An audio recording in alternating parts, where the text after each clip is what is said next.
여러분 안녕하십니까. 강신업 변호사입니다. 어제 윤석열 대통령이 구속됐습니다. 어젯밤 2시 50분경이었는데요. 정말 참담했습니다. 제가 잠을 자지 않고 계속해서 기다렸는데요. 정말 영장이 이제 발부가 됐다는 소식을 듣고 바로 특별 생방송을 하기도 했습니다. 그러는 바람에 잠도 좀 새벽까지 이룰 수가 없었는데요. 여러분들도 아마 그럴 겁니다. 또 현장에서 윤 대통령을 응원하던 우리 애국 지사들, 열사들은 또 이런저런 소요 사태에 휘말려가지고 지금 경찰서로 연행이 되고 또 뭐 지금 체포가 되고 그런 불행한 사태가 있었습니다.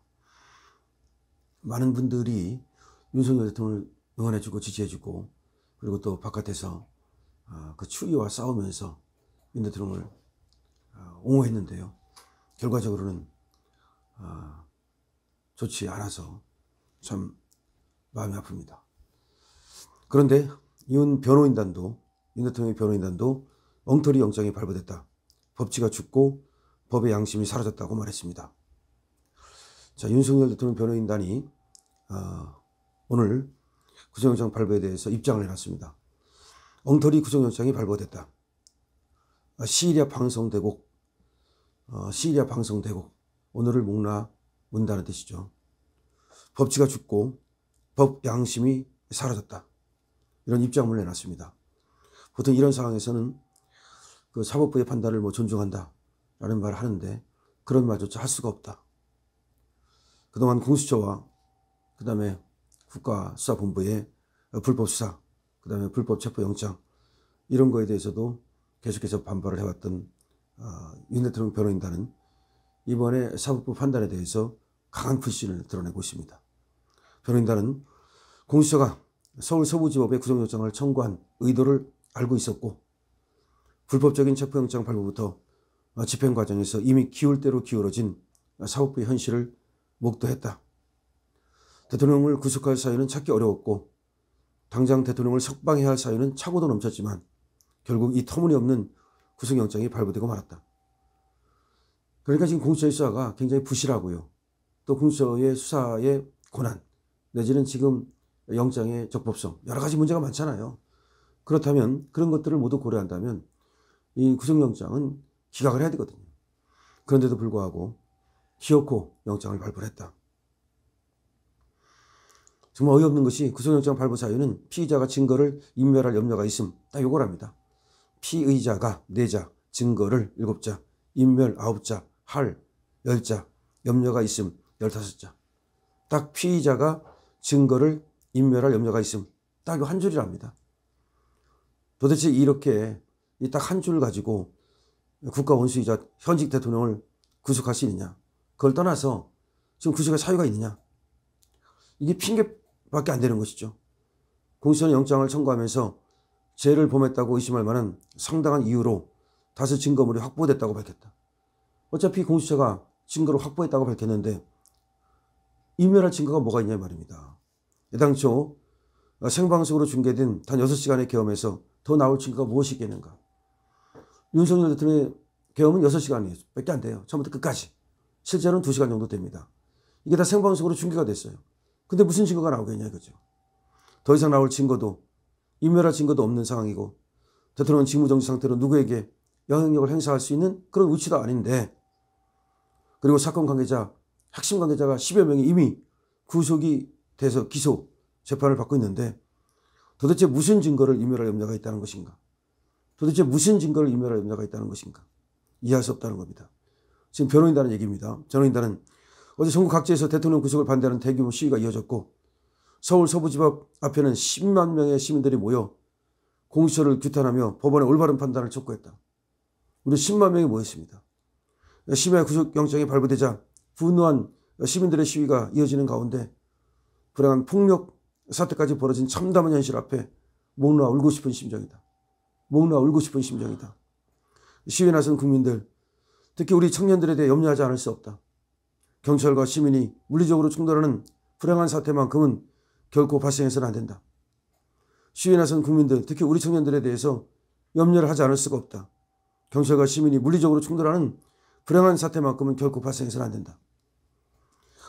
민주노총의 불법 시위에는 그토록 관대했던 경찰이 평화 시위를 하는 시민들이 자극하고 폭력적으로 진압하고 있다는 고발이 이어지고 있다. 아니, 민주노총에는 꼼짝도 못하고 그렇게 관대했던 경찰이 평화 시위를 하는 시민들을 자극하고 경찰이 시민들을 자극한다고요. 경찰이 시민들을 폭력적으로 진압하고 있다는 고발이 이어지고 있다. 경찰은 시민을 자극하고 공격하는 일체 행위를 중지하라. 어제 그 사태도 말이죠. 얼마든지 경찰이 사전에 위험 방지할 수 있었음에도 불구하고 시민들을 자극해서 생긴 일이 아니냐라는 얘기가 나오고 있습니다. 경찰은 시민을 자극하고 공격하는 일체 행위를 중지해야 할 것이고 시민 여러분도 분노를 억누르고 평화적인 방법으로 주장을 펼쳐주실 것을 부탁드린다. 이거는 지금 윤석열 대통령의 변호인단의 입장입니다. 그래서 경찰은 시민을 자극하고 공격하는 일체 행위를 중지하라. 그리고 시민 여러분도 분노를 억누르고 평화적인 방법으로 주장을 펼치실 것을 부탁드립니다. 그리고 지금 변호인단은 수사기관과 사법부에 대한 경고를 이어갔습니다. 수사기관과 사법부에 대해서도 분명히 경고했습니다. 변호인단은 무엇보다 더 이상의 불행한 사태를 막을 책임은 오롯이 공수처와 사법부에 있다. 불행한 사태를 막을 책임은 공수처와 사법부에 있다는 점을 분명히 밝힌다. 공수처와 사법부에 최후 양심이 있다면 국민이 납득할 수 있는 구속영장 발부 사유를 설명해야 할 것이다. 만약에 정말 양심이 있다면 왜 그 구속영장을 발부했는지, 그 사유가 무엇인지 그거를 밝혀라. 증거인멸 우려라는 한 줄의 사유로는 분노한 민심을 달랠 길이 없을 것이다. 그걸 깨달아야 한다. 윤 대통령도 변호인단도 결코 포기하지 않을 것이다. 그리고 모든 사법 절차에 최선을 다해 잘못을 바로잡고 대한민국의 자유와 정의를 반드시 지켜낼 것이다. 이것이 지금 윤석열 대통령 변호인단에서 발표한 지금 입장문입니다. 분노가 곳곳에 숨어 있습니다. 지금 말을 정제하려고 노력했지만 지금 이 변호인단의 어떤 좌절과 분노가 정말 곳곳에 숨어 있고 폭발하기 직전이라는 것이 생각이 듭니다. 엉터리 영장이라고 말했습니다. 엉터리 영장. 아니, 그도 그럴 것이 증거를 인멸할 염려가 있으면 딱 한 줄 가지고 이 지금 대통령을 구속시킵니까? 원래가 더군다나 대통령, 현직 대통령은 말이죠. 이 불구속 수사, 불구속 재판이 원칙입니다. 원래가 임의수사도 사실은 대통령에 대해서는 아주 제한적으로 하라는 겁니다. 그래서 내란과 애완의 경우만 할 수 있는데 이거는 내란으로 처음에 수사를 시작한 것이 아니라 직권남용으로 수사를 시작한 겁니다. 공수처는 원래가 내란을 수사할 권한이 없으니까요. 그래가지고 직권남용이니까 거기서 그 수사하다가 내란이 나왔다. 그래서 내란도 수사한다. 이런 이상한 그런 어떤 궤변을 만들어가지고 지금 공수처가 수사를 하고 있는 겁니다. 근데 공수처가 혼자 하기에는 또 지금 이 수사권은 경찰에 있으니까 뭔가 스스로도 찔리니까 경찰하고 공조본을 만든 겁니다. 그리고서는 공조본을 수사발이로 쓰고 있는 것인데요. 진짜는 뒤에 민주당이 있다라고 하는 건 누가 알고 있습니다. 그러니까 이 차은경 판사가 혼자 이런 영장을 발부할 수 있겠습니까? 이신영과 신하미가 혼자 영장을 발부했겠습니까? 결국에는 그 뒤에 서울 서부지방법원에 지금 헌법재판관이 됐지만 정계성 같은 애들, 마은영 같은 애들, 이런 애들이 뒤에 바치고 있고 또 그 뒤에는 이재명 같은 민주당 세력이 바치고 있고 좌파 카르텔을 믿고서 그러는 거 아니겠습니까? 자, 그래서 변호인단은 그런 얘기를 여기다 다 쓰지는 않았지만 정말 분노하고 있습니다. 윤 대통령 변호인단의 정말 분노가 하늘을 찌르고 있습니다. 엉터리 영장 발부, 법치가 죽고 법양심이 사라졌다. 이거보다 더한 지금 판사에 대한 분노가 어디 있습니까? 참 대한민국 법치가 죽었는데요. 하지만 겨울이 가면 봄이 옵니다. 이제 임계점이 다다랐습니다. 파이팅입니다. 렛츠고 파이팅.